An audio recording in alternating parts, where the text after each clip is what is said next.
Monica. She'd made a mistake. A big mistake. No, make that a colossal mistake.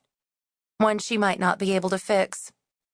Damn it all to hell, Monica thought, lying fully dressed on the cot in the cabin where she, barely 19 herself, was in charge of 8 11-year-olds. She had a semi-private room, a tiny space with an open window to a larger area where the girls slept in sleeping bags tossed over canvas and wood cots straight out of the 50s. Everything about this stupid camp was beyond retro, all due to the domineering rule of Jeremiah Dalton, the preacher who owned and ran this crap hole of a summer camp. Dalton was little more than a dictator, a man who claimed to be a strict follower of Christ, but he was one of the least Christian men Monica had ever met. A tall, imposing figure with sharp eyes and strong features, Dalton had a doctorate in theology and was so proud of it he expected everyone to call him doctor or reverend, even his wife and kids. How sick was that? Not that she could think about him now. She had bigger, more personal problems to deal with, she thought bitterly as she stared upward to the exposed rafters that supported the pitched ceiling. Through the open window, she heard the lonesome hoot of an owl over the ever-present sound of the surf pounding the cliffs not a quarter of a mile away. She checked her watch. Nearly midnight. The other girls would be gathering at the cove, waiting for her. They were counselors at Camp Horseshoe as well, and bitches, every damned one of them.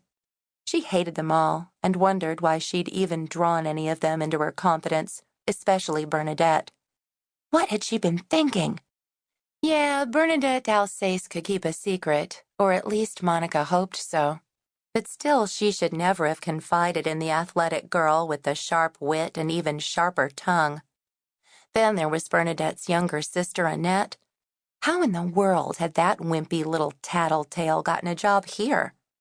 Barely older than the campers, Annette slunk around the cabins and rec hall, her tiny ears open, listening for gossip.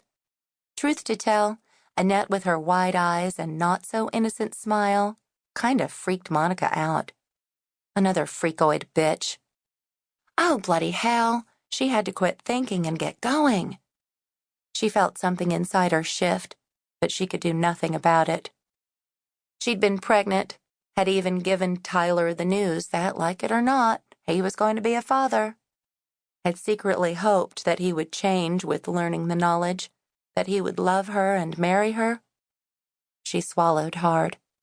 That had been 2 weeks ago. Now everything had changed. She'd been spotting and cramping, and a deep sadness yawned within her. She hadn't planned on getting pregnant. No. Oh, God, no. Never. But it had happened. And though she hadn't thought she'd wanted a baby, for fuck's sake, she was much too young to raise a child. She'd been disappointed at the thought of a miscarriage, her silly, romantic fantasies about a life with Tyler destroyed. He was so handsome, with his thick brown hair, square jaw, and eyes the color of steel. Virile, athletic, ready for any challenge, he was everything she'd ever wanted, she'd thought. And then the baby, and then no baby, and... Tears flooded her eyes, but she told herself it was for the best.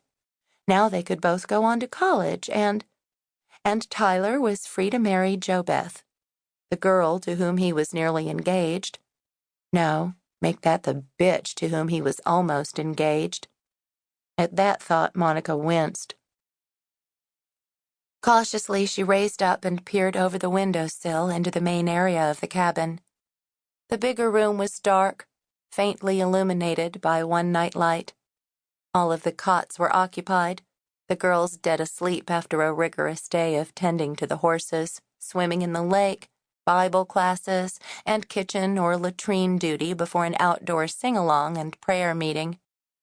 Lights out at 10, and after nearly a half hour of whispered gossip between her charges, they'd all fallen asleep.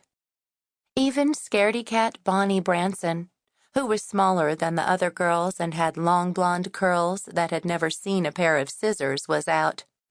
She slept each night clutching a ratty one.